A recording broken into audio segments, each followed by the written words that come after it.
We are good to go. Thank you all for being here. My name is Ron Ness. I'm the president of the North Dakota Petroleum Council.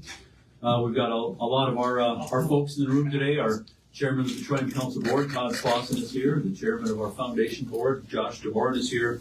This study is the 10th such study. We started this 19 years ago with NDSU in a partnership through the oil and gas industry, now the Petroleum Foundation and the Oil and Gas Research Council. And we were very fortunate to do that, Dean. We captured the 2005 data in that site, and that was a pre-Bakken data. And I think at the time we were a $3.2 billion industry employing about 5,000 people with about 3,300 mostly tired oil wells producing 92,000 barrels a day. So having that base data, Dean, has been extremely valuable as we move forward now all these years later on our 10th study. So joining us today is Governor Kelly Armstrong, who's going to make his comments, and then followed by Dean Bankson. And thank you for being here. This is great information. So Governor Armstrong, thanks for joining us today.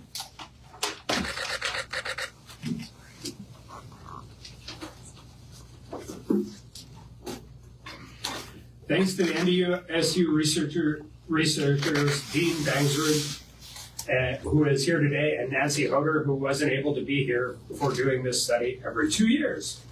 Since 2005, NDSU has done similar studies to measure the economic impact of oil and gas exploration, extraction, transportation, processing, and capital investments in the state.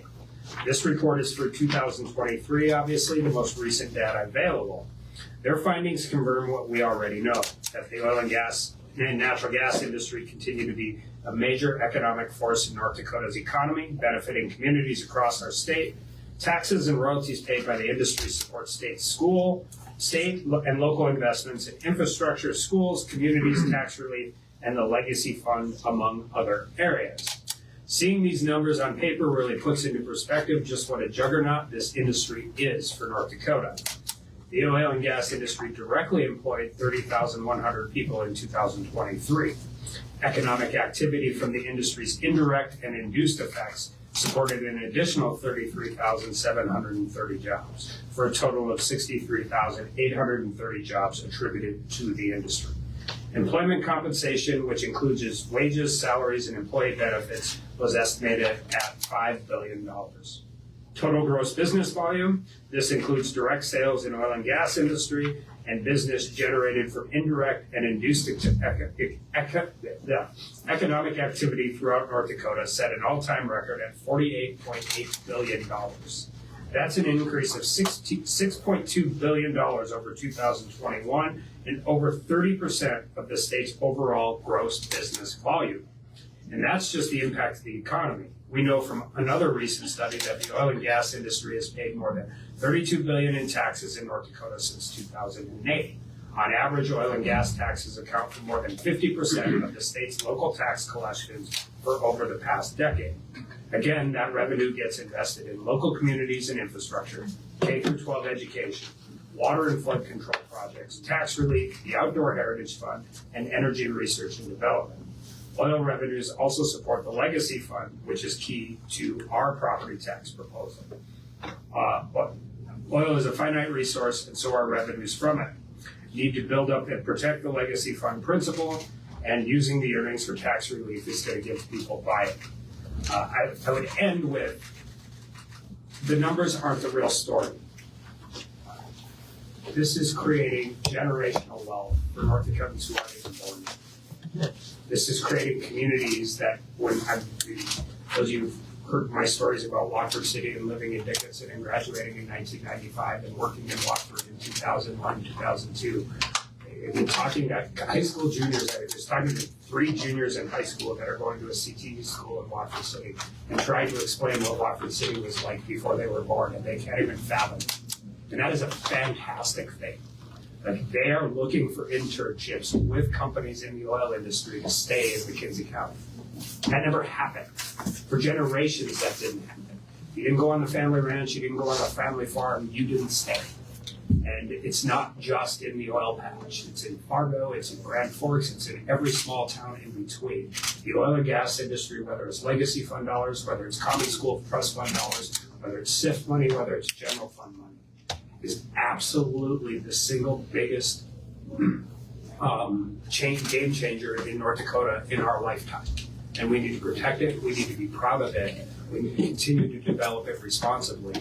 And if we can figure it out, we need to incentivize our good friends in the oil and gas industry to figure out how to get another 10%, another 15% out of that rock, because that's 10%, 15% oil and gas that goes to the next generation in North Dakota. Whether you're going to school, whether you're going to school in Class B town in northeast North Dakota or Bismarck High where my kids go. These things affect our ability to grow as a state, and they affect our ability to keep what is, no offense to the oil and gas industry, our most valuable resource, which is sitting in a high school senior class somewhere, the opportunities for them to either stay here when they're done or come back when they're ready. And that's what it's really all about. That's what this industry has done. It's changed the perception of the state. It's changed the altitude of the state. And it's changed the forward economic outlook and overall well-being of the state. And for that, I am ever grateful. I'm incredibly proud of growing up in this industry. I've been incredibly proud for 6 years at BC to defend this industry. And I'm really excited over the next 4 years to do what I can to help move this industry forward. So thank you.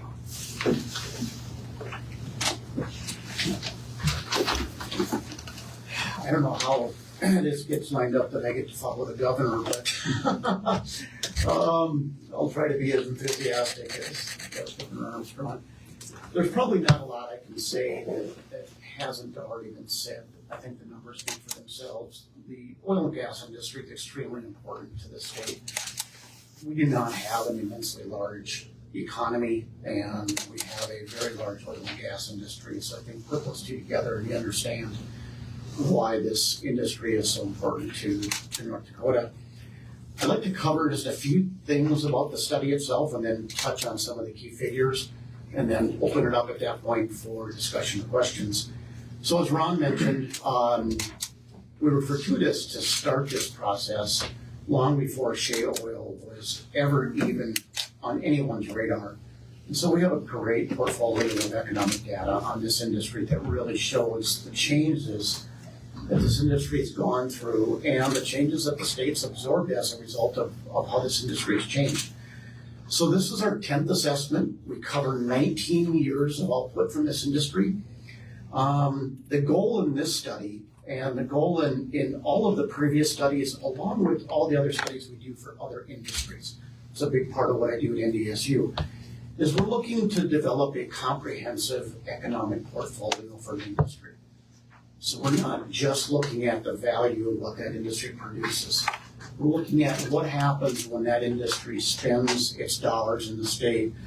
What happens when employees of that industry spend their paychecks in the state. Those dollar flows create additional economic output. And that additional economic output is not found in government statistics. It's not found in other figures you'll see on GDP and things like that. The only way you figure that out is you have to study the linkages between what oil and gas does and the other sectors that provide inputs for the industry. So in that sense, the goal here is the same as it's been all along. Provide a complete economic portfolio of what this industry means to the state.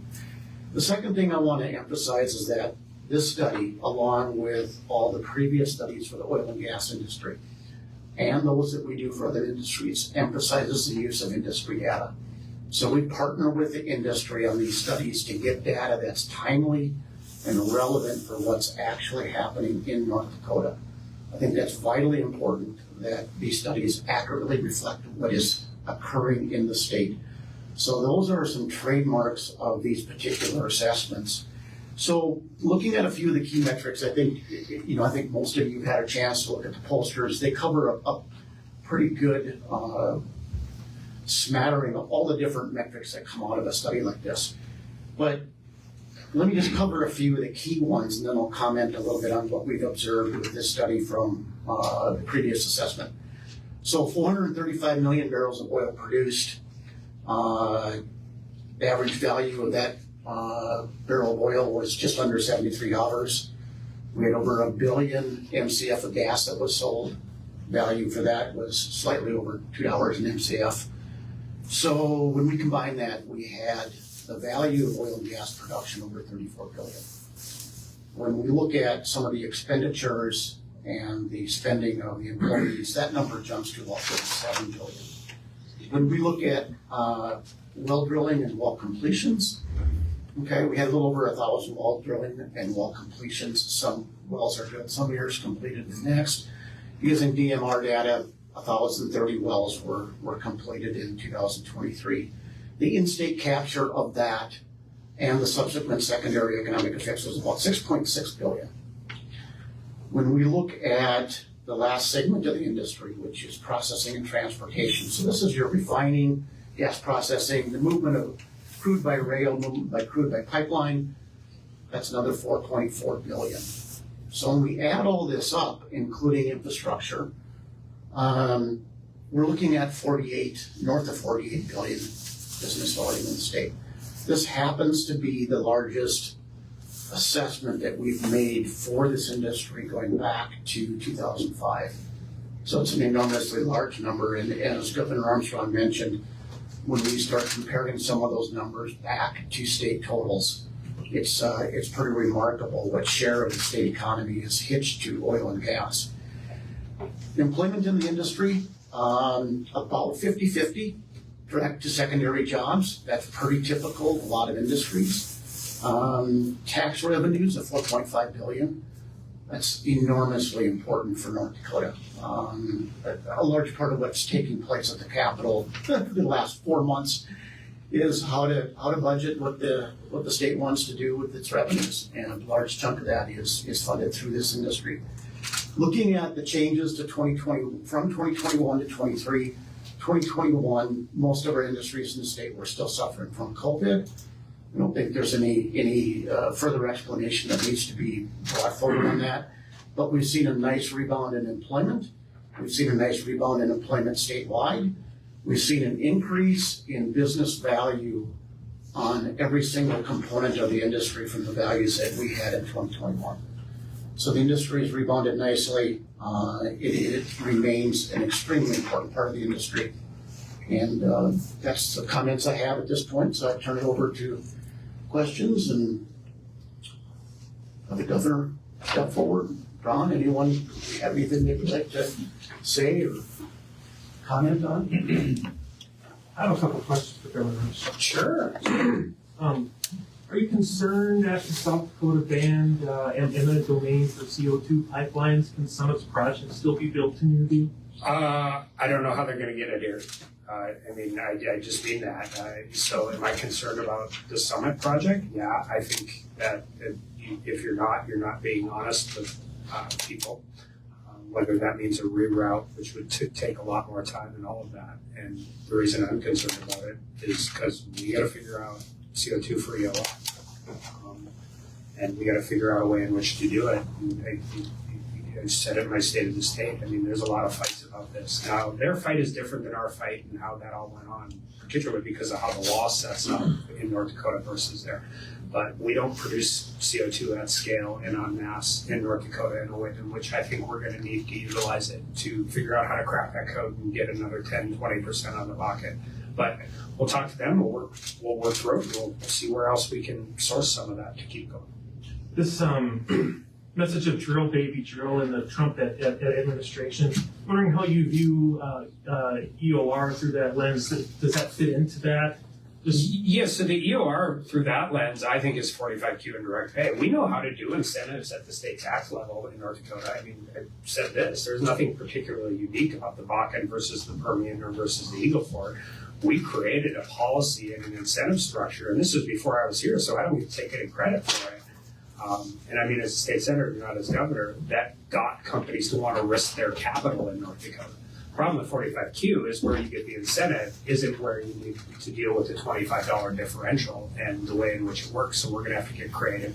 You know, Tax Commissioner Croshes says he can get that differential down to roughly $12, I think is where he's at. Still $12 dealing with people that are moving in different ways. So we got to, and we've got some funding in with ERC to start doing some of this, but eventually we're going to want to figure out how to incentivize companies to do things a little different down the hole. And in order to do that, I think CO2 is a big part of that. Yeah, but that's years and years down the line, correct? Doing EOR at scale that you're talking about. Well, yeah, it depends. One thing I've learned about my friends in the oil industry, if they figure out something works, they'll figure out how to move it. I think some pilot projects and figuring out how to do this in a way that is effective. But there's other places to source it. We can deal with that. We also got to move gas out of the Bakken. That's a huge part of this equation. For as valuable as natural gas is to everyone, to our state budget, it actually can be a hindrance. If we constrict our oil production, we can't offload our gas. So I think those are conversations that need to continue through the legislative session as well.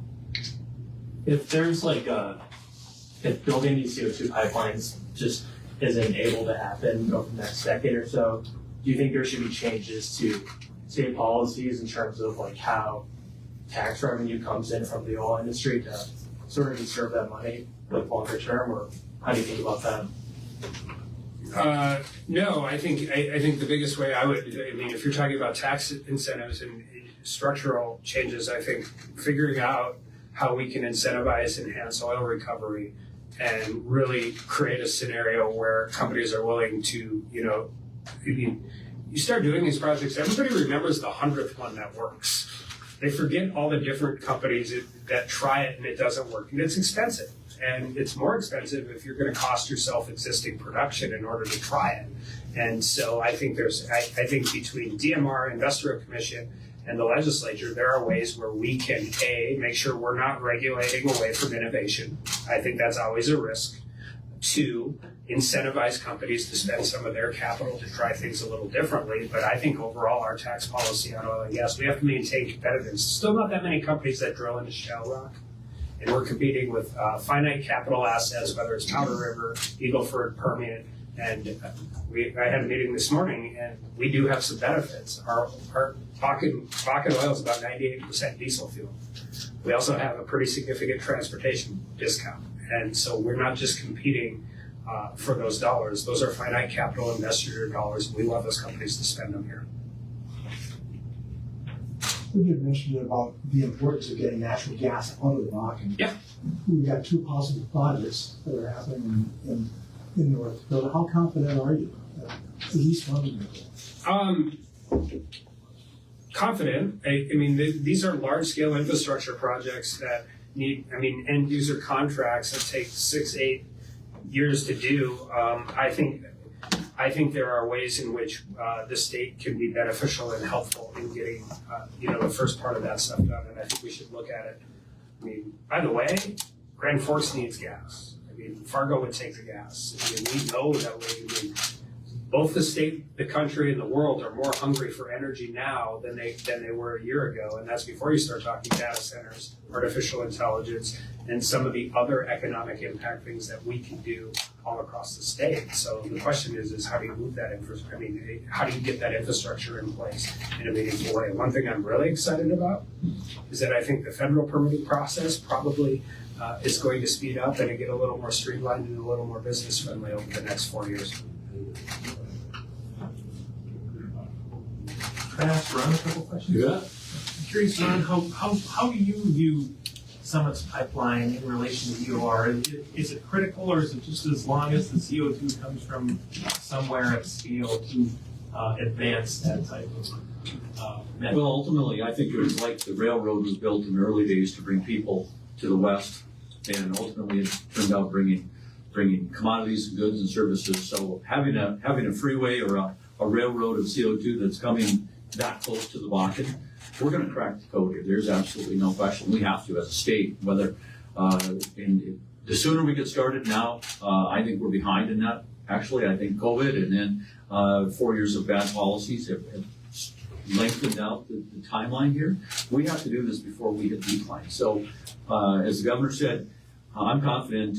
We didn't think we could move oil by rail. A few years later, we're moving 750,000 barrels by rail all over this country. So industry will find a way to get the CO2 here. But that pipeline provided a lot of opportunities for North Dakota.